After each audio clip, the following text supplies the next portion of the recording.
Hello, parents and guardians. Welcome to Back to School Night. My name is Mr. Flynn, and I teach 7th grade science here at Hackensack Middle School.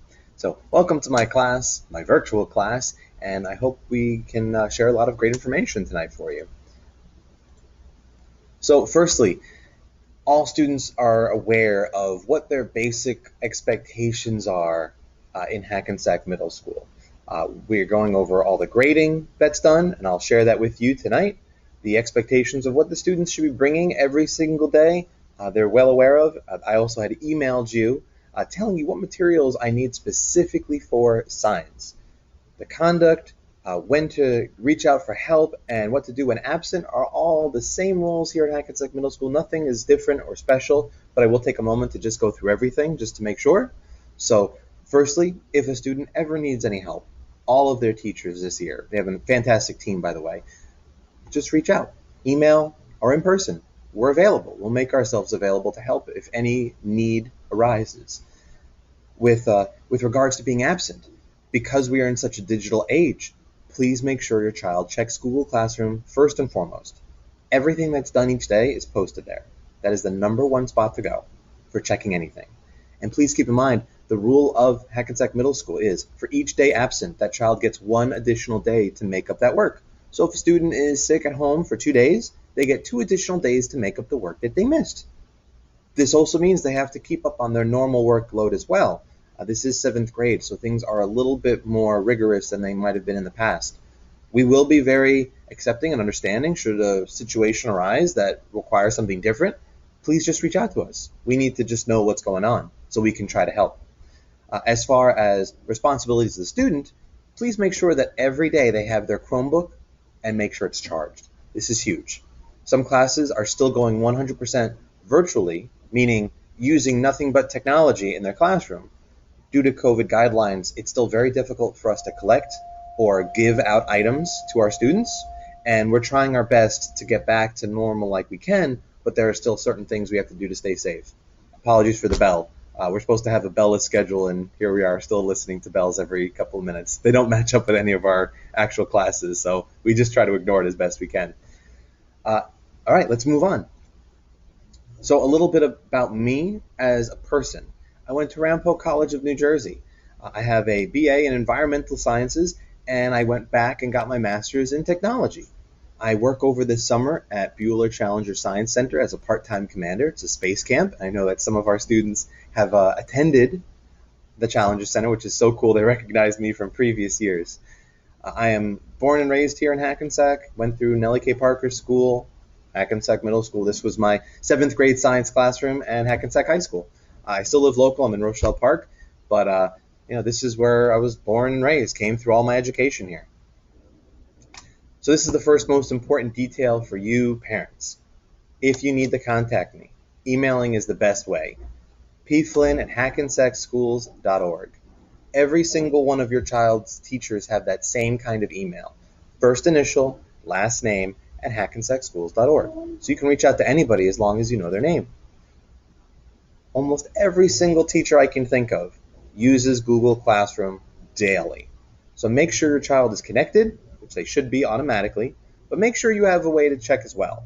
You would have gotten an email inviting you to Google Classroom to get weekly or monthly updates. But worst case, you could always just ask your student to log in and show you what they've been working on. It's the best place to look to see how they've been doing on their assignments, to see what they've been working on, get an idea of what kinds of assignments and projects, and even just the content that they've been learning recently. So let's talk the nitty-gritty, because this is the big one.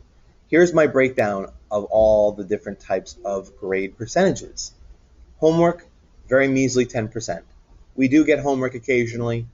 It's important, but I told the students since day one, I will do my best to respect your home time. Almost everything I give as homework is work that just never got finished in the class day. I give an exceptionally large amount of time during the day. So if your child's coming home saying, I have so much science homework, that means they were not using their time during the day wisely, and they brought it upon themselves. We work hard together with me constantly motivating the child to move on. So the one time this may happen ever, they probably had a bad day and weren't paying attention and didn't do any work during the day. So yeah, they have homework, and that's just how it goes. Their notebook grade is 15%. That's that 3-ring binder that they should all have. Now, a reminder, parents, if they have Miss Betker, Miss Panuccio, Mr. Moran, they need one 3-ring binder for all 4 of us. If they want to have 4 different ones, that's fine, but we told them multiple times 1 was enough. We're trying our best to limit the amount of stuff that they're carrying around this year because there are no lockers. So please take a look at your child's backpack. Make sure they're not carrying around things that aren't necessary. 20% of their grade is from classwork, meaning just what they do daily with me, guided. There's no reason they shouldn't have a full 100% for that category because we do all that together. Quizzes and labs, 20%. I always like to lump those things together because usually the child that's not so great at quizzes is really good at labs and vice versa. So that's a nice little buffer. And tests and projects, this is the big one, 35%. That's a huge chunk. Your child will have to study this year, but it's okay. We're going to practice that. Many 7th graders don't know what that word means. They think they know what it means, but they've never actually studied before, ever. So we're going to go over some techniques this year, and hopefully they'll start to learn. Because 35% can be a little bit scary. Oh, there's that bell again. Sorry, everybody. Tried my best to pick a time frame when the bell wouldn't be ringing, but this is how it goes. So tests and projects are also lumped together because usually if you're a student like I was, I never did so great on tests. I struggled, but I was always awesome at the projects. So having those 2 categories lumped together means they average out really nicely. Here's what we're learning this year in science. We're going to start off the year real simple with some basic problem solving and learning how we study people scientifically. Right? How do you look at a group of people and actually understand them from a scientific viewpoint?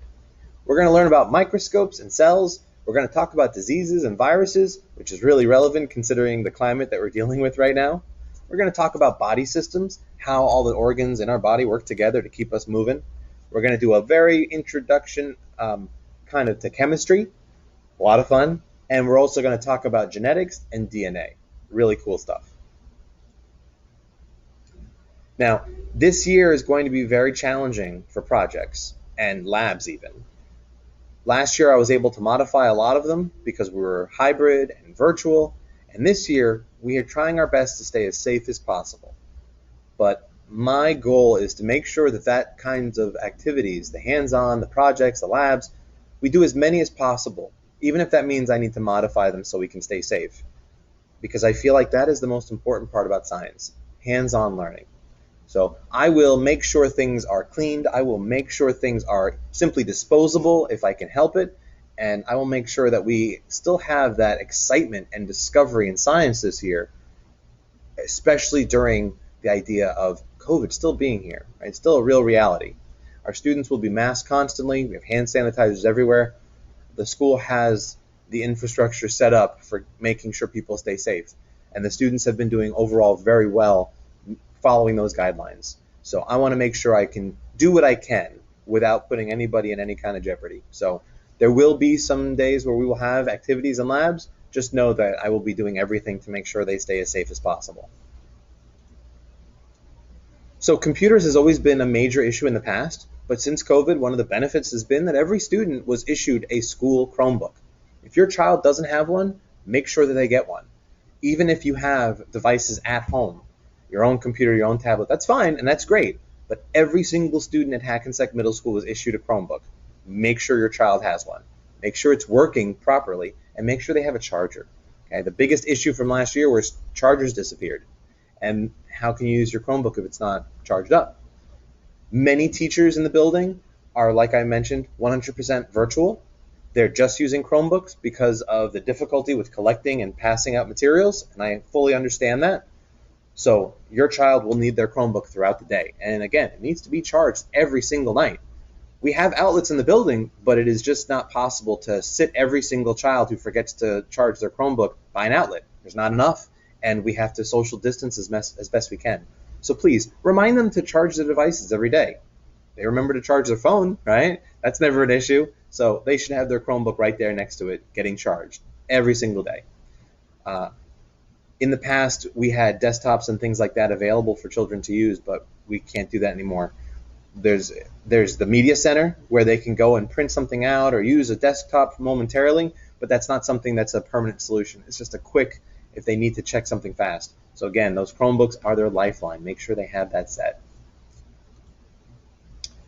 This is for you parents. Make sure you have Genesis access.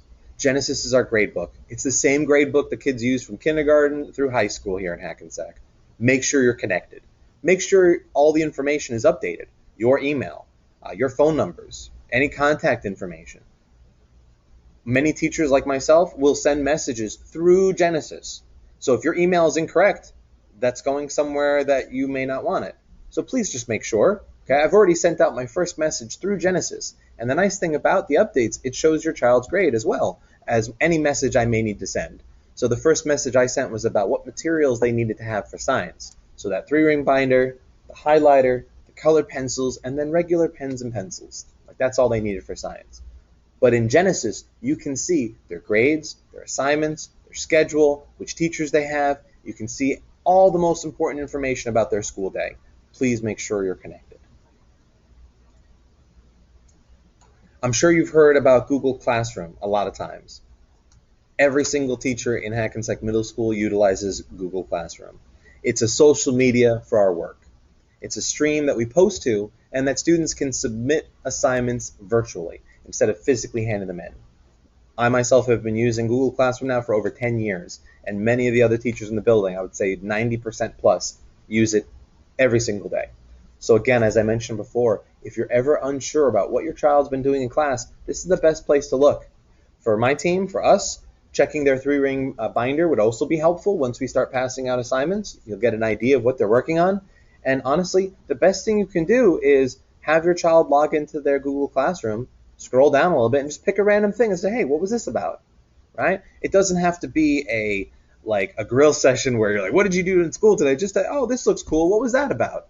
Getting them to talk about anything from their school day for even a couple of minutes is huge. Not only will it be great to start a conversation, but it's also a great way to kind of remind their brain about what they did throughout the day so they don't just kind of throw it away, right? We want that memory to kind of stick. So last thing to leave you with is that science is fun. It's always my favorite class growing up, still is my favorite thing to talk about and do, and I want to make sure that this is the best year ever. So please email me should you have any concerns or questions. I'll do everything I can to help you. And the same thing with your child. I told them the first day of school, I have their back. Anything they may need from me, I have them 100% fully supportive. I'm here for them, whatever it may be. School-related, family-related, friend-related, class-related, anything. Come to me and I can help them out.